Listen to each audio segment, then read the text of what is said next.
Biyernes hanggang Sabado, puro na lang trabaho. At pagsapit ng Linggo, kailangan may negosyo. Maghanap na raket, at bakit? Para laging may laman ang aking wallet. Ang pangit, ang pangit, ang pangit ng laging nakasabit. Bitin sa hangin ng bukas pag walang makain. Wag na akong tanungin kung may bigas pang isasaing. Sakit na isipin, taas na ng bilihin. Pilitin mong abutin, kita mong makakaraos din. Oh yeah. Oh yeah. Nung una, inyo pa kayang naaalala, sa AIOU mayroon akong ibinibenta. Special offer die, special offer die. Shampoo die, shampoo die. May libre kayon toothpaste, may libre kayon toothbrush, may libre kayon toothpaste, may libre kayon toothbrush. Yeah! At saka po candy, saka po candy. At saka po keso, saka po keso. At saka po carrots, saka po carrots. At saka po ketchup.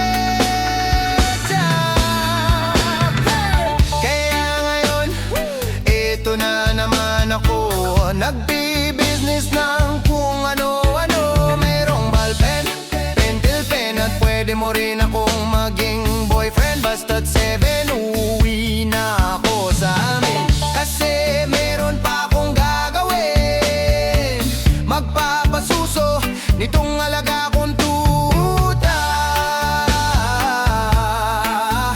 Yeah! Yeah! Uy, mayroong sang chick, gusto niya raw akong mamit. Order siya sa akin at bibili ng meat. Itong aking longganisa, ang kanyang kursunada. Kasi malaki, kasi mataba, at mahaba. Ako'y kanyang niyayaya doon sa kanila. Wag daw akong mahiya at siya'y nag-isa. Uli ka na, patitikim ko na. O sige na, o malapit na. O eto na, ilalabas ko na. O eto na, nako, tinda kong longganisa. O tinda ko, o tinda kong longganisa. O tinda ko. Here we go! At ang nangyari, ako'y nawili. Makwento siya kasi at hindi korne. Ginawa ko ng lahat sa kanya, wala nang boundaries. Sinakyan ko na siya kasi sinakyan niya na rin ako. Ngunit nang bilangin ko, kung inabot niya sa palad ko, kulang pa ang sabi ko. Tanong niya ay magkano.